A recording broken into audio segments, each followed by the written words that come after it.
지난 3주간 동안 다니엘 기도회에 참여하고 은혜를 깨닫고 은혜를 받았습니다.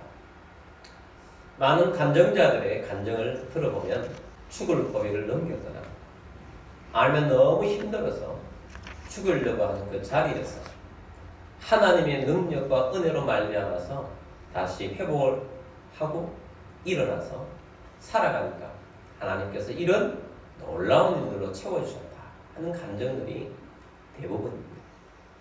그분들이 살아가면서 죽을 고비를 넘기고 죽으려고 했다는 것은 얼마나 약해졌으면, 얼마나 낮아졌으면, 얼마나 힘들었으면 그런 과정을 겪었겠습니까? 근데 우리 그리스도인들이 몇 번의 삶에 있어서 터닝 포인트가 있어요. 그 터닝 포인트 중에 중요한 터닝 포인트는 우리가 우리 힘으로 헤쳐나갈 수 없는 그런 연약함을 경험할 때, 그때가 터닝 포인트가 된다는 겁니다. 바울도 그 인생에 터닝 포인트가 있었습니다. 첫 번째 터닝 포인트는 예수님을 만난 사건이죠. 바울은 예수 믿는 사람들을 잡으려 다메섹으로 가다가 부활하신 예수님이 나타나셔서 만나주셨습니다. 강력한 빛으로 나타나셔서 나는 네가 핍박하는 예수다 라는 메시지를 남기고 예수님이 떠나가셨습니다. 근데 그 강렬한 빛을 보았기 때문에 바울의 눈이 어두워졌습니다. 사람들의 손에 이끌려서 다메섹으로 가게 됩니다. 그런 가운데 정말 충격적이었죠. 왜냐하면 자기는 예수가 가짜고 그리스도가 아니고 그래서 핍박하러 다녔는데 자기에게 예수님이 직접 나타나셔서 부활하신 예수님이 나타나셔서 말씀을 주셨기 때문에 엄청 충격 속에 하나님 앞에 또 예수님 앞에 기도하기를 시작합니다. 그때 아나니아라는 사람을 하나님께서 바울에게 보내셨습니다. 그리고 안수를 하자 어두워져 있던 눈이 뜨여지게 된 것입니다. 그리고 아나니아 선지자를 통해서 하나님께서 바울에게 소명을 주셨어요. 어떤 소명이냐? 너는 이 땅에 있는 임금들과 지도자들을 구원할 사람, 너는 내 민족을 구원할 사람, 너는 이방인의 사도로서 많은 생명들을 구원할 사람으로 내가 불렀다 라고 하여 주시면서 엄청난 소명을 받게 됩니다. 소명을 받은 바울은 아라비아 광야에 3년 동안 있게 됩니다. 그 아라비아 광야에서 3년 동안 우리로 따지면 신학교가 3년이거든요. 대학원 3년, 목회 과정이 3년인데 하나님으로 직접 독대하면서 하나님 말씀을 깨닫는 시간, 기도하면서 하나님의 이 깊은 진리를 깨닫는 시간을 가지게 됩니다. 그리고 소명을 가지고 나와서 하나님 말씀을 전파하기 시작할 때 바울을 통해서 일어난 일들은 어마어마한 일들이 일어나기 시작한 것입니다.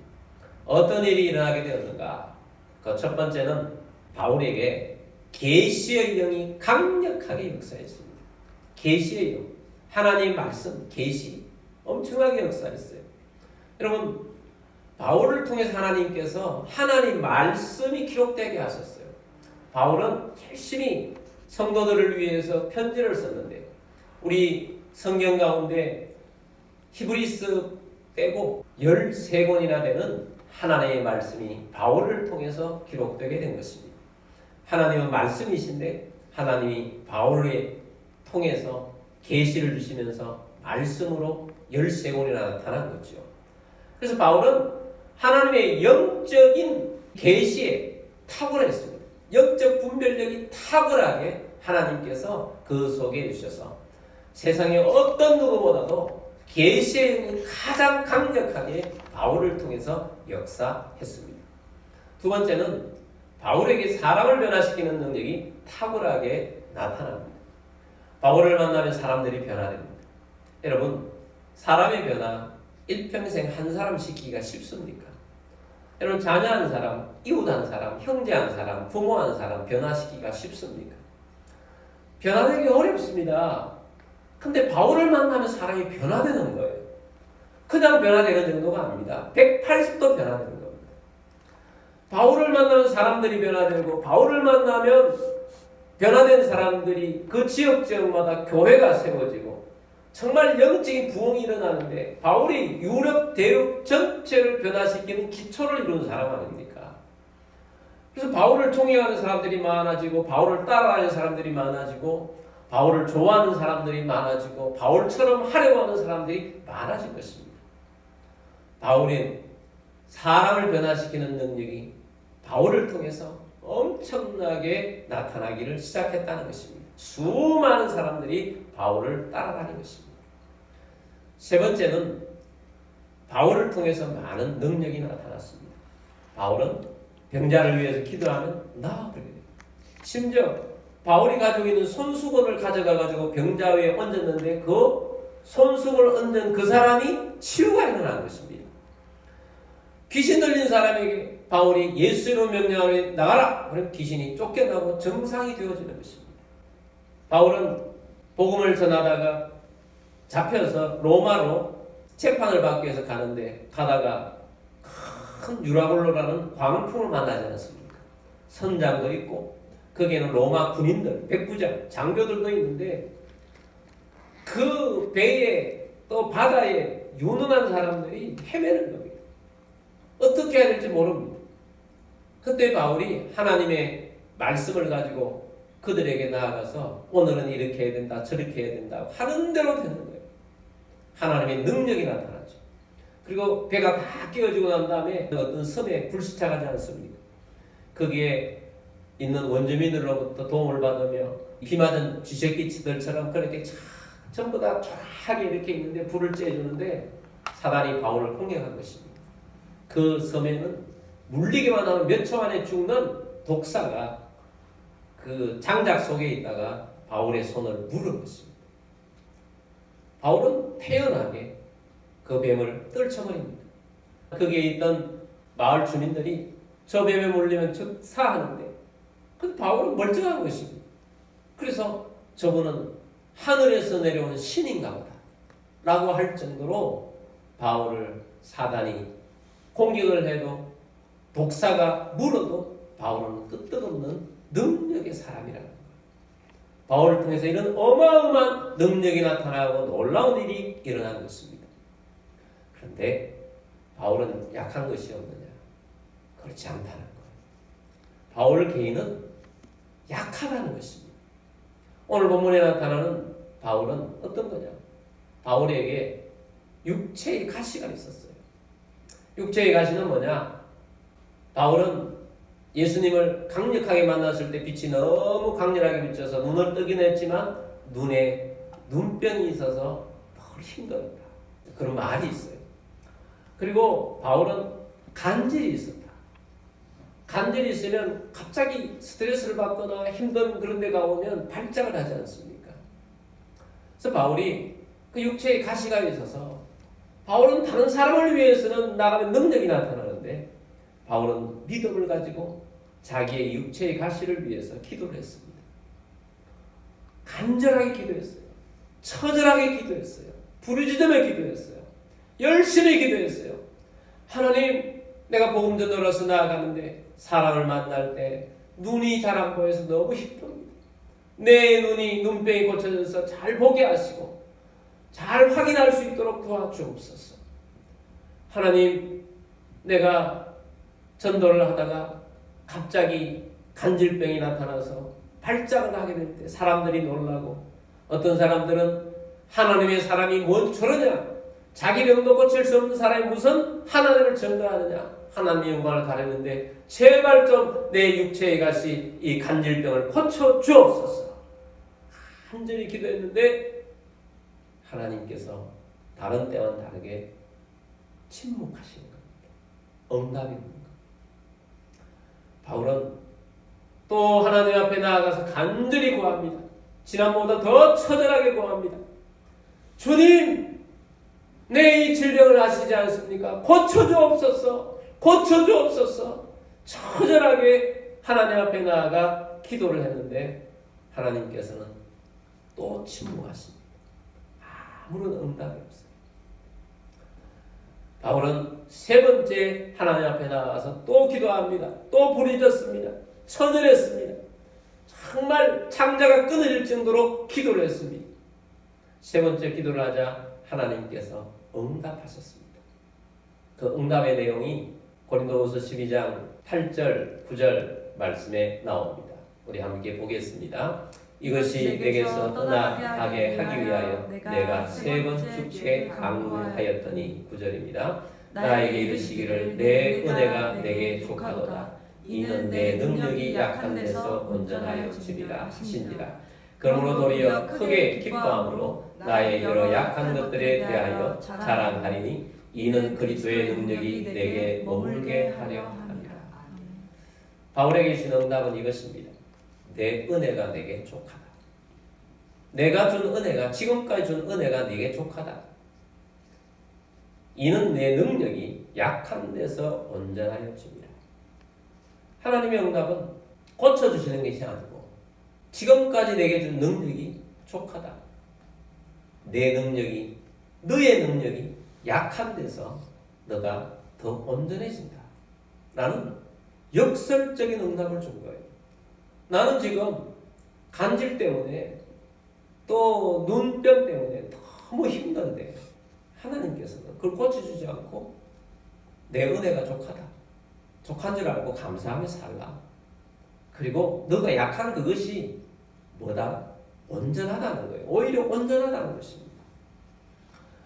자, 이렇게 약한 것이 온전하다는 이유가 있습니다. 왜 하나님께서 이런 말씀을 주셨느냐?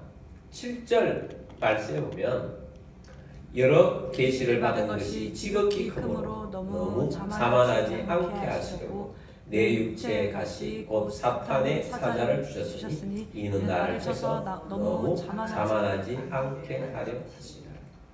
자, 하나님께서 바울에게 육체의 가시를 주신 목적, 그 이유는 무엇입니까? 한 단어로 말하면 뭐죠? 자만하지 않게, 교만하지 않게 하기 위하여. 하나님께서 바울에게는 엄청난 것들을 아까 제가 세 가지로 요약해서 말씀드렸잖아요.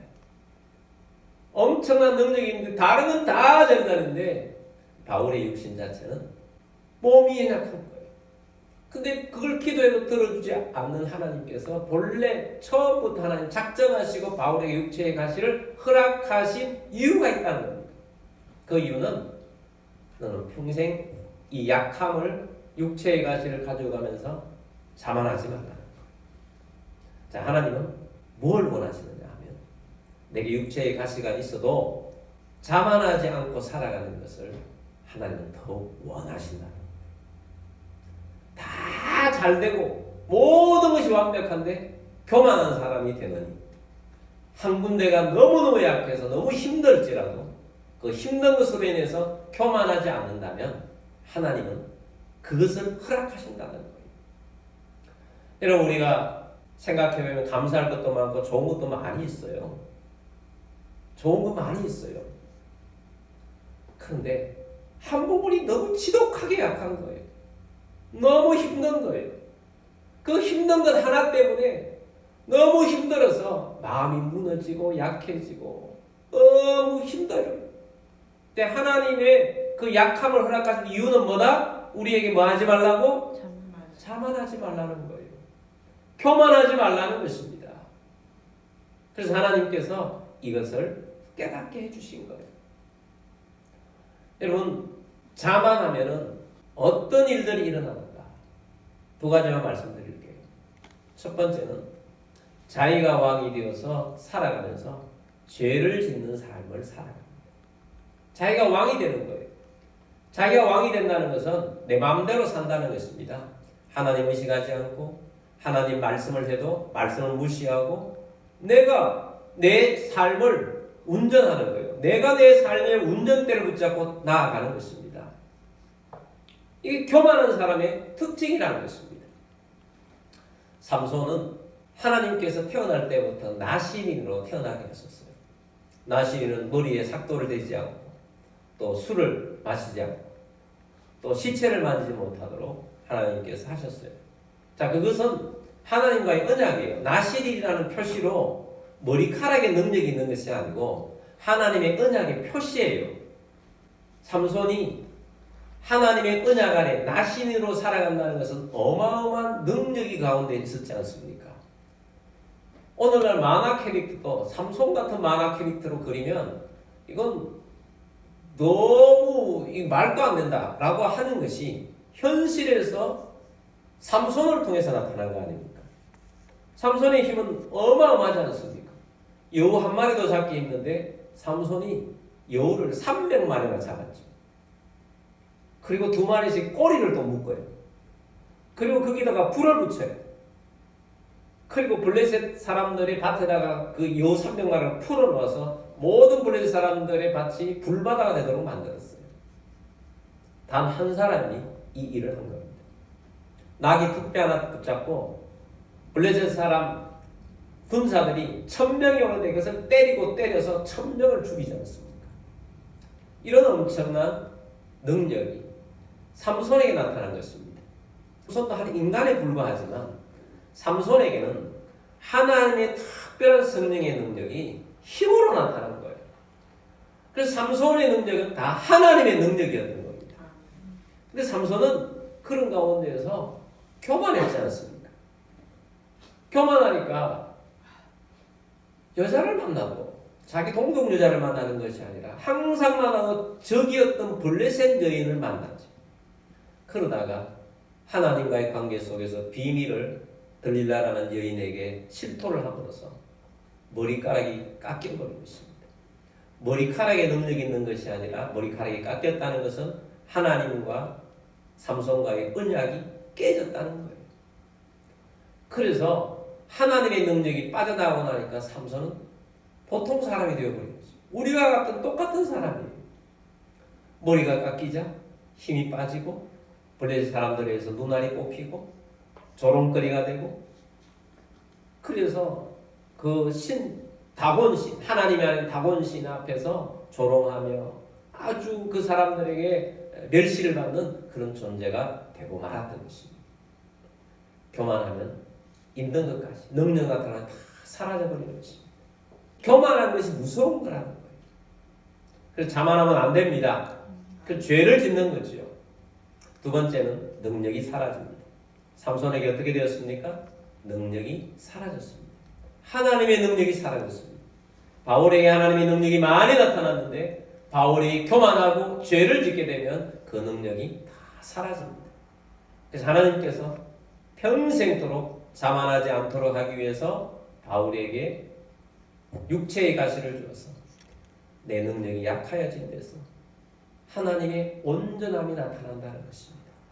그래서 바울은 내가 약한 가운데에서 하나님의 능력이 채워지는 줄 아는 원리를 깨달은 거예요. 이 원리, 이 중요한 원리를 깨달은 것입니다. 그래서 내가 약한 가운데 있을 때 오히려 온전해지는 것은 내가 내 능력이 이만큼 되고 내게 있는 것들이 완벽해서 온전해지는 것이 아니라 하나님의 능력이 떠나가지 않아서 온전해지는 거예요. 할렐루야. 그래서 바울이 이것을 깨닫고 난 다음에 바울은 하나님 앞에 어떻게 반응하느냐, 그 마음이 어떻게 반응했느냐 9절 말씀을 다시 보겠습니다. 나에게 이르시기를 내 은혜가 내게 족하도다. 이는 내 능력이 약한 데서 온전하여지리라 하신지라. 그러므로 도리어 크게 기뻐함으로 나의 여러 약한 것들에 대하여 자랑하리니 이는 그리스도의 능력이 내게 머물게 하려 함이라. 아멘. 그러므로 도리어 크게 뭐 했어요? 크게 뭐 했어요? 기뻐. 어떻게 기뻐했다고요? 크게 기뻐했다고요. 크게. 하나님의 응답이 왔는데 내 능력이 내게 족하도다. 네가 약한 데서 온전해진다는 이 말씀을 탁 깨닫고 나니까 자기에게 있는 육체의 가시는 없어지지 않았는데 크게 기뻐했어요. 정말 크게 기뻐했어요. 그러면서 내가 이제는 내 약한 것들을 자랑하면서 그리스도의 능력이 내 약하지만 이 약한 가운데 그리스도의 능력이 이렇게 나타났습니다 하고 자랑하는 사람으로 살겠습니다. 그리스도의 능력, 하나님의 능력, 내 능력이 아니라 내 잘남이 아니라 하나님의 능력을 자랑하고 살고 싶습니다 하고 고백하는 것입니다. 여러분 사람은 조금만 있으면 자기 자랑하는 것을 얼마나 좋아하는지 모릅니다. 본성적으로 힘 자랑하고 또 잘남 자랑하고 주변에 있는 거 자랑하고 가문을 자랑하고 나하고 별 관계 없는 것 같은데 그것도 자랑하는 거예요. 주변에 있는 거. 어떤 사람 돈 자랑하는 거예요. 다 쓸데없는 것입니다. 근데 주님께서는 그것이 아니라 하나님의 능력을 자랑하는 사람이 되라고 우리에게 육체의 가시를 주는 것입니다. 10절 말씀 보겠습니다. 그러므로 내가 그리스도를 위하여 약한 것들과 능력과 궁핍과 박해와 공고를 기뻐하노니 이는 내가 약한 그때에 강함이라. 할렐루야. 나는 그리스도를 위해서 이제는 약한 것들을 자랑합니다. 이 약한 건 뭐겠습니까? 육체의 가시죠. 나는 이런 육체의 가시가 있어요. 그렇지만 나를 통해서 하나님께서 일하십니다. 능력을 받습니다. 궁핍합니다. 박해를 받고 공고합니다. 그렇지만 이 약한 것들이 있어서 하나님의 능력이 나타납니다. 내가 약하기 때문에 하나님이 강하게 나를 통해서 역사하십니다. 이 원리를 깨닫게 된 것입니다. 여러분 가운데 약함 때문에 좌절하고 힘들어하는 분들 있지 않습니까? 나는 왜 이런가? 내 삶은 왜 이런가? 내 삶은 왜 이렇게 막혀있는가? 내 마음은 왜 이런가? 왜 아무리 해도 나는 이렇게 돌파를 하지 못하고 있는가? 우리 가족은 왜 이런가? 여러분, 약한 가운데 하나님의 능력이 나타납니다. 약한 가운데 하나님의 능력이 나타나요. 그래서 여러분 약함이 있습니까? 그것 때문에 너무 스트레스 받지 말고 너무 나약해지지 마음이 무너지지 않게 되길 바랍니다. 하나님 앞에서 내 약함 때문에 도리어 하나님의 능력이 나타납니다. 그래서 우리는 어떻게 하겠습니까? 약한 자는 좌절하지 말고요. 하나님 앞에 나아가서 하나님 나를 불쌍히 여겨 주옵소서. 은혜를 부어 주옵소서. 하나님 우리 가정을 불쌍히 여겨 주옵소서. 하나님 우리 교회를 불쌍히 여겨 주옵소서. 하나님 아버지 이 나라를 불쌍히 여겨 주옵소서. 하나님 저 세계 열방 가운데 저렇게 전쟁이 있습니다. 하나님 불쌍히 여겨 주옵소서. 하나님의 은혜가 아니면 아무것도 아닌 것을 하나님 불쌍히 여겨 주옵소서. 은혜를 부어달라고 간구하는 것입니다. 약하자가 할 수 있는 것은 하나님 앞에 나아가서 불쌍히 여겨달라는 거예요. 제발 좀 하나님 불쌍히 여겨 주옵소서. 견디게 하여 주옵소서. 이길 수 있도록 해 주옵소서. 그래서 우리가 하나님이 약함을 주시는 데는 두 가지가 있는 거죠. 하나님 목적이 처음부터 끝까지 너 약함을 가지고 끝까지 가야 돼. 바울처럼 자만하지 않도록. 그럼 다른 것들은 하나님 능력이 많이 부어주죠. 근데 어떤 경우에는 하나님께서 약함을 빨리 해결해 주시는 거죠. 믿음으로 일하면 해결해줘. 그래서 해결받고 하나님이 주신 이 놀라운 해결받은 것을 간증하며 살아갈 수 있도록 해주시는 겁니다. 두 가지. 근데 하나님께서 우리에게 이 약함을 주셨는데 이 약함 때문에 그냥 여러분 스스로 무너지지 말고 하나님을 바라보면서 믿음으로 나아가는 우리들이 되기를 원합니다.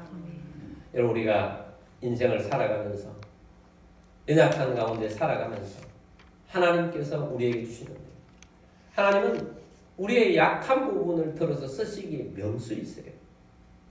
근데 어떤 경우에는 우리가 강한 것 갖고 있고 스펙이 좋은 것을 가지고 있는데 하루아침에 그 스펙을 싹 없애버리시고 하나님께서 그 약한 자를 쓰시기를 또한 즐겨하세요. 겸손한 자로 하나님의 능력이 나타나도록 하셔서 쓰기를 원하시는 것이죠. 이스라엘 백성들의 최고의 지도자를 누구로 이스라엘 백성들을 말하느냐 하면 대부분의 많은 사람들은 우리나라의 최고의 지도자는 모세라고 이야기해요. 모세는 젊었을 때는 스펙이 대단했습니다. 이집트의 왕자였죠. 비록 이스라엘 사람이고 양자로 입국적을 했습니다마는 일단 이집트의 왕자이기 때문에 최고의 학문을 배웠어요. 그리고 모세 자체도 똑똑했어요. 사람들로부터 존경도 받았고 애국심도 자기 동족에 대한 뜨거운 마음도 있었어요. 그때가 40세였습니다. 최고였어요. 그런데 자기 동족과 이집트 사람이 싸우고 있는 것을 보면서 말리다가 이집트 사람들을 때렸는데 죽어버린 건 아닙니다. 힘도 세요. 대단한 능력이 있었어요. 모세는 그때는. 그런데 그때 하나님께서 모세를 쓰시지 않았어요.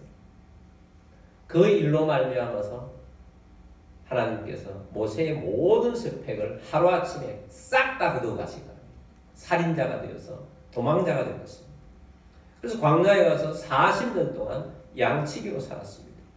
80세가 되었어요. 80세가 되었다는 것은 이제 육체의 기력이 다 쇠해졌다는 것입니다. 더 이상 희망이 없다는 거예요.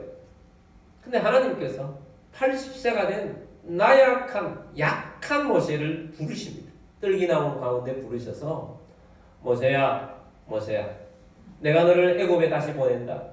애굽의 왕에게 가서 내 백성들을 너를 통해서 구출하기를 원한다.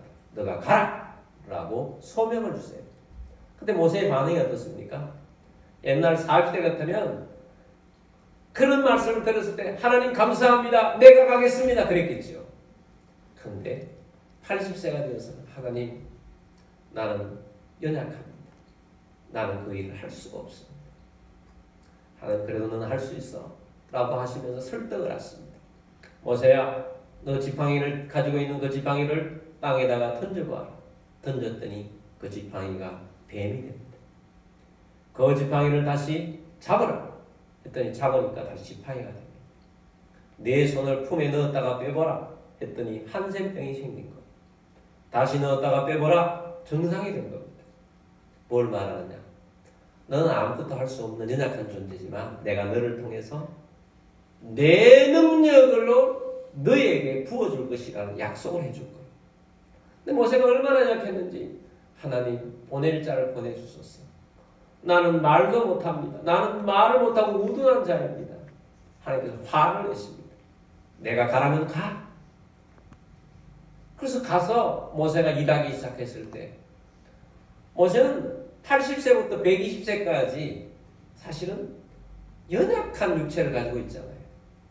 하나님이 붙잡아주지 않으면 한순간도 살 수 없는 사람이에요. 우리처럼 좋은 집에 산 것도 아니잖아요. 이스라엘 백성들이 끌고 광야 40년 동안 계속 다니는데 하나님께서 건강을 붙잡아주시고 모세는 눈이 흐려지지 않도록 해주셨다고 하나님께서 말씀을 하고 있어요. 하나님의 능력이 모세를 붙잡아 있기 때문에 모세가 있는 것이지 모세에게서 하나님의 능력이 싹 빠져나가면 그냥 80세, 90세 할아버지에 불과한 거죠. 아무 능력이 없어요. 우리가 약할 그때에 약함을 인정하고 하나님의 은혜를 구할 때 하나님께서는 일하십니다. 그래서 모세를 통해서 일하시는 거예요. 약함 때문에 고민하지 말라는 걸 지금 말씀드리고 있는 겁니다. 여러분 연약함 때문에 고민하지 마시고 하나님 앞에 나와서 기도하십시오. 하나님께서 일하시기를 원하십니다. 내 연약함을 붙들고 하나님 일하셔서 나를 온전하게 하신다는 이 역설적인 원리를 아십니까? 내 능력이 약할 때 오히려 강함이다. 약할 때 강함 되시는 우리 주님. 그래서 우리 주님 안에서 살아가야 하는 것입니다. 그러므로 여러분 하나님께서 우리 가운데 거하시는 우리들 가운데 이 연약한 가운데인 우리들이 하나님의 영으로 충만한 우리들이 되길 바랍니다. 죄가 있으면 하나님의 영이 또 우리가 하나님 무시하면 교만하면 하나님의 영이 우리를 떠나지 않겠다고 약속을 하셨기 때문에 내 속에서 잠잠해 계십니다. 에베소서 말씀 보면 성령을 소멸하지 말라는 말씀이 있어요. 소멸하지 말라는 말씀은 없애지 말라는 말씀이 아니고 네 속에서 성령의 역할을 줄이지 말라는 것입니다. 성령의 역할을. 성령님이 우리 가운데 계신데 성령님이 주도 안에서 하나님이 다 하십시오. 성령님이 다 하십시오. 인정하고 그렇게 나오면 성령님이 일하실 텐데 내가 왕이 되어가지고 주권자가 되어서 막 움직여요. 그러면 성령님이 줄어드는 거예요. 성령님이 잠잠해 계시는 거죠. 페이드 아웃이라는 말이 있어요. 단어가 있어요. 음악 할 때, 노래를 할 때 그 마지막 점에 되면 페이드 아웃이라는 것은 반복하면서 계속 줄어드는 거죠. 우리 오늘 약할 때 강함 되시네 라는 찬양을 말씀을 마치고 하게 될 텐데 예수 어린 양 존귀한 이름. 페이드아웃하면 그 다음에 예수 어린 양 존귀한 이름. 다시 한번 하면 예수 어린 양 존귀한 이름. 점점 작아지는 거. 성령을 페이드아웃 하지 말라는 말씀은 이렇게 성령이 네 속에 점점 줄어들지 말게 하라는 거죠. 도리어 성령님 우리에게서 점점 강해져야 되는 거죠. 처음에는 예수 어린 양 작게 시작했다가 그 다음 볼 때는 예수 어린 양, 그 다음 예수 어린 양이 강해져야 되는 거죠. 하나님은 그렇게 살기를 원하세요. 약할 때 강함되시기를 원하십니다. 여러분, 우리가 살아가는 이 시간들이 얼마나 짧고 빨리 지나갑니까? 신속히 지나갑니다. 올해도 11월 끝에 왔어요.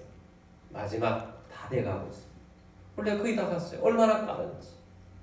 흔히들 그렇게 말합니다.